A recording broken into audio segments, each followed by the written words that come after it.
सध्या मुंबईमध्ये मोठ्या प्रमाणात तोडक कारवाईची बातमी समोर आली आहे। मुंबईतील वांद्रे पूर्व परिसरात असलेल्या गरीब नगर येथील अनधिकृत झोपड्यांवरती प्रशासनाचा बुलडोझर चढल्याचं पाहायला मिळालं। जवळपास 5 दिवस साधारणतः या ठिकाणी कारवाई सुरू होती। आज या ठिकाणी झालेल्या कारवाईनंतर आता तिकडचा मलबा उचलण्याचं काम सध्या सुरू आहे। ही सर्व दृश्य आपण पाहत आहोत।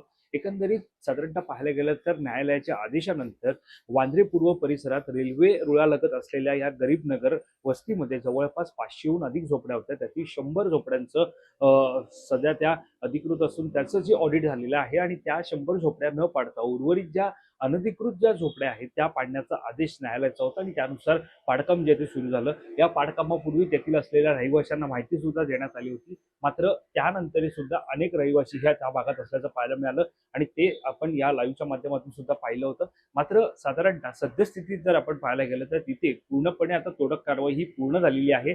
कारवाई पूर्ण झाली असून आता बुलडोझर असेल, ट्रक असेल किंवा इतर वस्तूंच्या माध्यमातून तिकडचा मलबा हटवण्याचं काम जे आहे ते सुरू झालेलं आहे। संपूर्ण परिसर रिकामा करण्याचं सध्याचं काम जे आहे ते सुरू आहे। सध्यातली तिकडची परिस्थितीचा आढावा घेतला तर वांद्रे पूर्व गरीब नगर परिसरामध्ये रेल्वे रुळालगत असलेल्या जागेवरती पूर्णपणे साफसफाईचं काम सध्या सुरू झालेलं आहे।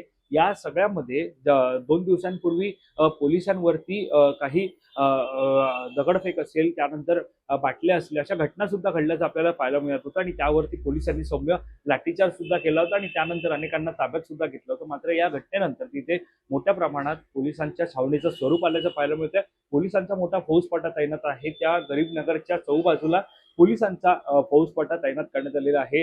रेल्वे पोलीस असतील, त्यानंतर आरपीएफ असतील, त्यानंतर जीआरपीएफ असतील आणि सोबतच मुंबई पोलीस असतील, सर्व तुकड्या पोलिसांच्या विविध तुकड्या या ठिकाणी तैनात होत्या। खरं तर गेल्या अनेक वर्षांपासून ही वस्ती त्या ठिकाणी पाहायला मिळत होती। मात्र अखेर पश्चिम रेल्वेकडून ही जी कारवाई करण्यात आली आहे आणि कारवाईमध्ये ज्या अनधिकृत झोपड्या ज्या होत्या त्या पाडण्यात आलेल्या आहेत। आता या कारवाईनंतर साधारणतः त्या ठिकाणी पश्चिम रेल्वेकडून सुद्धा काही प्रकल्प हे सध्या पाहायला मिळत आहे। एकंदरीत ज्यावेळेला यावरती तोडकाम करण्यात आलं होतं त्यावेळेला रेल्वेच्या रुळांची सुरक्षा असेल, यानंतर नवीन प्रकल्प असेल, या संदर्भातली बांधकाम असेल किंवा डेव्हलपमेंट असेल, त्या पार्श्वभूमीवरती त्या वस्तीवरती तोडक कारवाई करण्यात आल्याचं सुद्धा सांगितलं जात होतं। आणि या संदर्भामध्ये पश्चिम रेल्वेचे मुख्य जनसंपर्क अधिकारी यांनी सुद्धा सगळ्या या तोडक कारवाई संदर्भातली माहिती दिली, ती सुद्धा आपण पाहणार आहोत। नमस्कार। आज हमारी जो एंटी इंक्रोचमेंट ड्राइव जो हमारी चल रही है उसका आज 5वां दिन है। हमने ऑलमोस्ट सारे ऑब्जेक्टिव्स कल येस्टरडे 4th डे के एंड तक ही पूरे कर लिए थे। सारे जो अनऑथराइज स्ट्रक्चर्स थे उन सबको हमने डिसमेंटल कर दिया था और जो हमें 100 स्ट्रक्चर्स जिन्हें हमें रिटेन करना था as per honourable courts order, उनके भी जो हायर फ्लोर्स हैं, मेजरली सारे के सारे ऊपर के फ्लोर्स हमने हटा दिए थे। कुछ बचे हैं जो आज 5वां दिन हमारा वो भी कार्य पूरा हो जाएगा। साथ ही जो यहाँ पे डेब्रीज हैं, जो रबल्स हैं, उन सब को हम डिस्पोज रेगुलरली कर रहे हैं, बहुत ही प्रायोरिटी पे।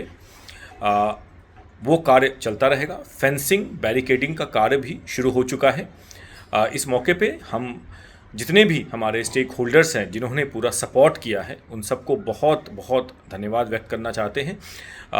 सिटी पुलिस को खास करके सिटी पुलिस, स्टेट अथॉरिटीज़, उन्होंने बढ़ चढ़ के हिस्सा लिया और हर वक्त इंश्योर किया कि किसी भी प्रकार की कोई प्रॉब्लम ना हो, सेफ्टी सिक्योरिटी हर समय वो लगे रहे। तो बहुत बहुत धन्यवाद उनको भी। और साथ ही जो हमारे डेडिकेटेड मैन पावर थे आरपीएफ से, जीआरपी से, एंड जो डिसमेंटल और डिमोलिशन का कार्य कर रहे थे हमारे स्टाफ, उन सभी को, जो हमारे मशीन ऑपरेटर्स हैं, सपोर्ट स्टाफ हैं, स्टेशन स्टाफ हैं, मल्टीपल डिपार्टमेंट्स के अलग अलग स्टाफ हैं, इंजीनियरिंग स्टाफ हैं, उन सबको बहुत बहुत धन्यवाद कि इस मौके पे इतने कॉम्प्लिकेटेड एक्सरसाइज को उन्होंने अंजाम दिया। ये कार्य आगे भी चलता रहेगा। जो हमारी डिप्लॉयमेंट आज जो 5वां दिन है, ऑलमोस्ट 1000 से 1200 की डिप्लॉयमेंट है, जैसा कल और बाकी के दिन भी रहा है। आने वाले समय में हम इस तरह की जो एंटी इंक्रोचमेंट ड्राइव्स है वो रेगुलरली हम पहले भी करते थे और आगे भी करते रहेंगे। आने वाले समय में हम देखेंगे कि जो एरिया हमने बांद्रा ईस्ट में खाली करवाया है वहाँ पे हम पैसेंजर एम्यूनिटी और कैपेसिटी ऑगमेंटेशन वाले प्रोजेक्ट्स इनिशिएट करने वाले हैं। धन्यवाद। मात्र साधारणतः पाहतोय की आता जवळपास 19 मे पासून जी सुरू झाली होती कारवाई ती आता 22 मे रोजी पूर्ण झाली आणि आज 23 मे आहे। 23 मेला तिकडे संपूर्णपणे आपण जर पाहिलं तर आता जो ज्या वस्ती होत्या तिकडची जी घरं होती, अनधिकृत घरं होती, मुळामध्ये ही घरं होती ती म्हणजे पत्रा, लाकूड आणि प्लॅस्टिक याचा वापर करून एकावर एक अशी बांधण्यात आली होती. कारण जागाही कमी असल्यामुळे तिथे रुंद अशी घरं नव्हती. एकावर एक अशा झोपड्या पाहायला मिळत होत्या आणि अखेरीस त्यावरती कारवाई जी आहे ती करण्यात आलेली आहे न्यायालयाच्या आदेशानंतर. त्यामुळे आता एकंदरीत ज्या नागरिकांना त्या ठिकाणाहून जे अनधिकृत बांधकाम तिकडे करण्यात आलं होतं ते हटवल्यानंतर आता कशाप्रकारे तिकडे नव्यानं बांधकाम होतं हे पाहणं सध्या महत्त्वाचं ठरणार आहे. दरम्यान या सगळ्या घटनेवरती आपलं लक्ष असणारच आहे. या संदर्भातली अधिकची माहिती जाणून घेण्यासाठी तुम्ही माय महानगर लाईव्हला सबस्क्राईब करायला विसरू नका. कॅमेरा पर्सन अजय सह, मी वैभव पाटील, मुंबई.